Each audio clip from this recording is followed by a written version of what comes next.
Hi, and welcome to week 6 at Zwift Academy. So this week we've got the second segmented ride. Luckily I managed to capture all of this one on film, so we'll go over that and I'll show you what it's about. And then we've also got a workout. So before we go over to the segmented ride, please remember to subscribe if you haven't already. And we'll look at the ride now. Okay, so we're into the second segmented ride here. So this one's called Anaerobic Power and VO2 Max. So I've entered Cat B, which is done on the Watopia map. And from the description, as always, it says, get ready to push your anaerobic system to its max before taking your aerobic system to the limit with an intense VO2 effort.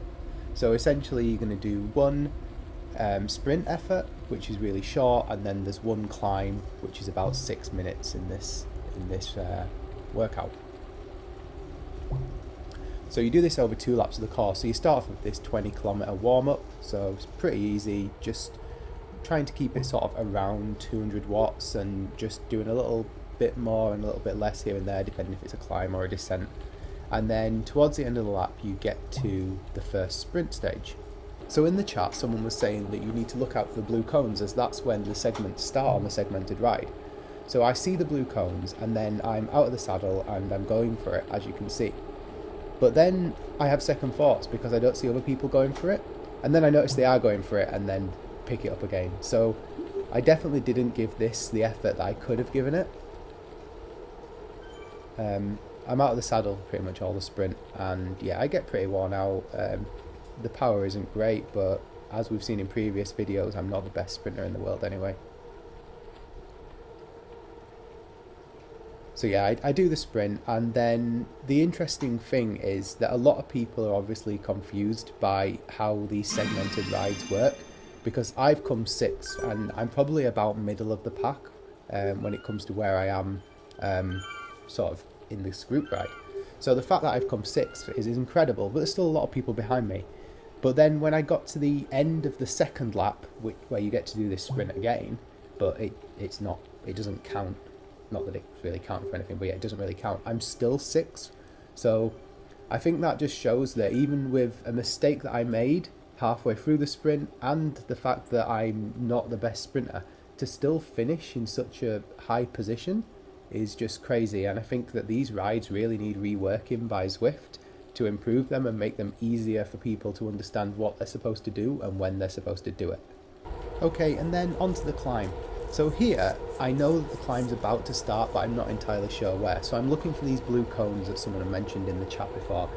And then I realised that they're not right. The blue cones signify 500 metres to the end of a segment. They don't actually signify the start. The line you see there, rewind it if you missed it, but that line on the floor, that is the start of your segment.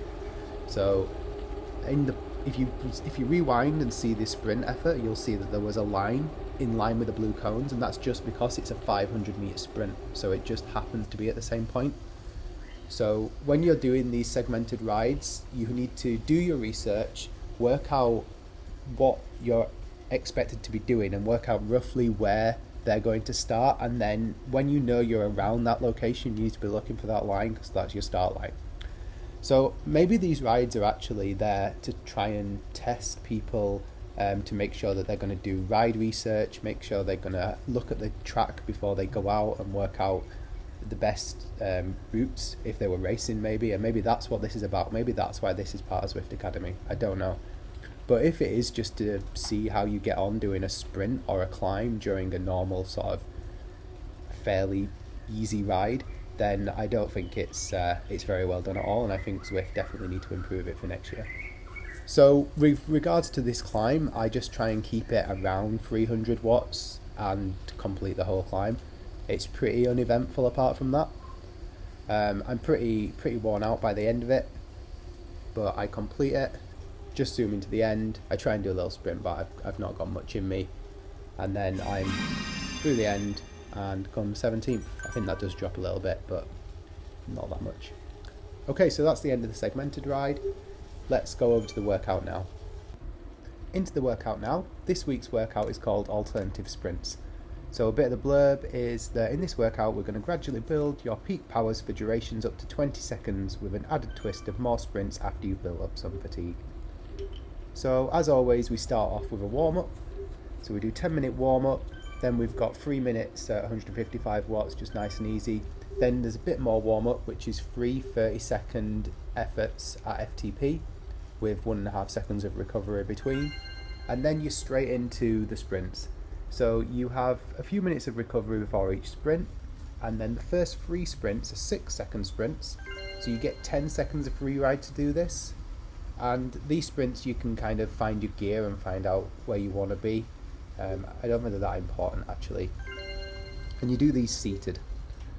So then the next set of 3, you get 20 seconds, but it's also a 20-second sprint. So you get a little bit more rest before, and then you've just got 20 seconds to go all out as hard as you can. But there's no time beforehand to try and find your gear, which is a bit disappointing. In one of the earlier workouts, there was time before a sprint, or before an effort at least, to find the right gear that you want, which was really nice. But this doesn't have that, so you might want to think about turning erg mode off for this one. It's kind of up to you. And then finally, you've got the depleted effort sprints. So here you do, for me at least, it was a minute at 250, which is about sweet spot, then a minute at FTP, and then 30 seconds above FTP, and then a 10-second sprint all out as hard as you can. Then you have 5 minutes of rest, then you do it all again. So yeah, it's a pretty simple workout. It's pretty, it does make you feel quite fatigued, so you do feel the training effort after the workout, which is a good thing. You don't want to do a workout and then just feel like nothing happened afterwards. You might as well just go out for a ride around the countryside and not put any effort in if that's what you're trying to get out of your day. So yeah, it was good, and these workouts are just a good thing now for me to be doing every week. And yeah, I'm enjoying it still. So I think that's it for this video. Hope you enjoyed it. Don't forget to subscribe if you haven't already, and I'll catch you in the next one.